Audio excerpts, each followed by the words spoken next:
एक बार सुखदेव जी के पिता भगवान वेद व्यास जी कहीं जा रहे थे। रास्ते में उन्होंने देखा कि एक कीड़ा बड़ी तेजी से सड़क पार कर रहा था। वेद व्यास जी ने अपनी योग शक्ति देते हुए उससे पूछा, तू इतनी जल्दी सड़क पार क्यों कर रहा है? क्या तुझे किसी काम से जाना है? तू तो नाली का कीड़ा है, इस नाली को छोड़कर दूसरी नाली में ही तो जाना है, फिर इतनी तेजी से क्यों भाग रहा है? कीड़ा बोला, बाबा जी, बैलगाड़ी आ रही है। बैलों के गले में बंधे घुंघरू तथा बैलगाड़ी के पहियों की आवाज मैं सुन रहा हूँ। यदि मैं धीरे धीरे सड़क पार करूँगा तो वह बैलगाड़ी आकर मुझे कुचल डालेगी। वेद व्यास जी बोले, कुचलने दे, कीड़े की योनि में जीकर भी क्या करना है? कीड़े ने कहा, महर्षि, प्राणी जिस शरीर में होता है उसको उसमें ही ममता होती है।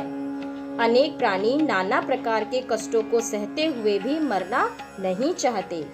वेदव्यास जी ने कहा, बैलगाड़ी आ जाए और तू मर जाए तो घबराना मत, मैं तुझे योग शक्ति से महान बनाऊंगा।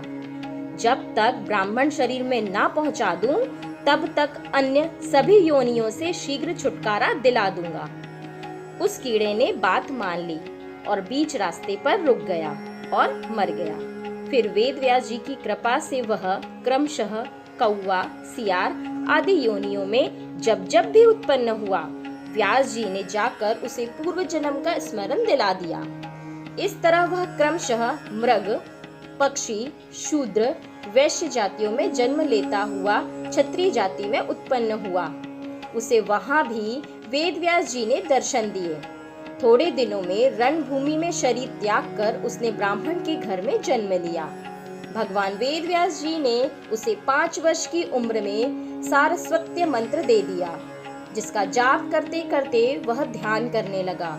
उसकी बुद्धि बड़ी विलक्षण होने पर वेद, शास्त्र, धर्म का रहस्य समझ में आ गया। फिर 7 वर्ष की आयु में वेद व्यास जी ने उसे कहा, कार्तिक क्षेत्र में कई वर्षों से एक ब्राह्मण नंदभद्र तपस्या कर रहा है, तुम जाकर उसकी शंका का समाधान करो। मात्र 7 वर्ष का ब्राह्मण कुमार कार्तिक क्षेत्र में तप कर रहे उस ब्राह्मण के पास पहुंचकर बोला, हे ब्राह्मण देव, आप तप क्यों कर रहे हैं? ब्राह्मण बोले, हे ऋषि कुमार, मैं यह जानने के लिए तप कर रहा हूँ कि कुछ अच्छे सज्जन लोग सहनशील और परोपकारी होकर भी दुख दुर्दशा से पीड़ित होते हैं, किंतु पापी लोग सुखी रहते हैं, ऐसा क्यों? बालक ने कहा, पापी आदमी यदि सुखी हो तो पाप के कारण नहीं, वरन पिछले जन्म का कोई पुण्य है, उसके कारण सुखी है। वह अपने प्रारब्ध पुण्य को खत्म कर रहा है। पापी मनुष्य भीतर से तो दुखी ही होता है, भले ही बाहर से सुखी दिखाई दे, किंतु धार्मिक आदमी कुछ कमी के कारण यह समझ नहीं पाता है कि धर्माचार्य के लिए नहीं, उचित दिशा व मंत्र नहीं मिलने की वजह से वह दुखी होता है। यदि उनको कोई समझदार सद्गुरु मिल जाए तो उनका ज्ञान नेत्र खुल जाएगा और नर से वह नारायण बन जाएगा, और इसमें कोई भी आश्चर्य की बात नहीं है।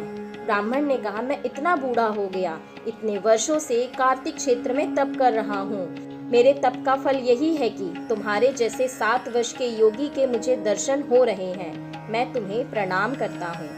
बालक बोला, नहीं नहीं महाराज, आप तो भूदेव हैं, मैं तो बालक हूँ, मैं आपको प्रणाम करता हूँ। उसकी नम्रता को देखकर ब्राह्मण और खुश हुआ। तब छोड़कर वह परमात्मा के चिंतन में लग गया। अब उसे कुछ जानने की इच्छा नहीं रही। जिससे सब कुछ जाना जाता है, उसी परमात्मा में विश्रांति पाने लग गया था।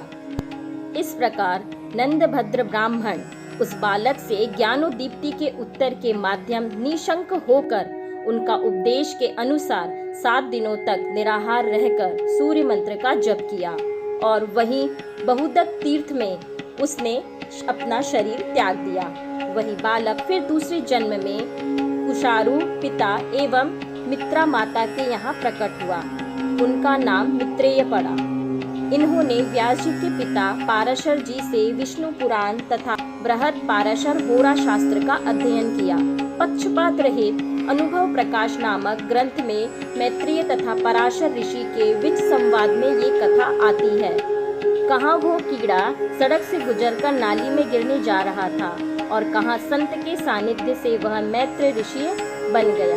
ये सत्संग की बलिहारी नहीं तो और क्या है। इसलिए तुलसीदास जी कहते हैं, तात स्वर्ग अपवर्ग सुख धैर्य तुला एक अंग, तूल न ताहि सकल मिली जो सुख लब सत्संग। अब इस कहानी को सुनकर आपके मन में यह प्रश्न आ रहा होगा कि कीड़ा सीधे मैत्रेय ऋषि क्यों नहीं बन पाया।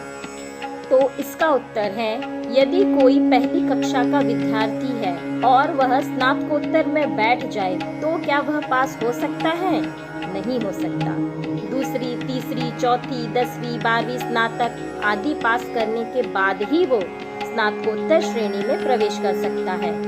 ऐसे ही किसी चौकीदार पर यदि कोई प्रधानमंत्री प्रसन्न हो जाए तब भी वह उसे सीधा कलेक्टर नहीं बना सकता।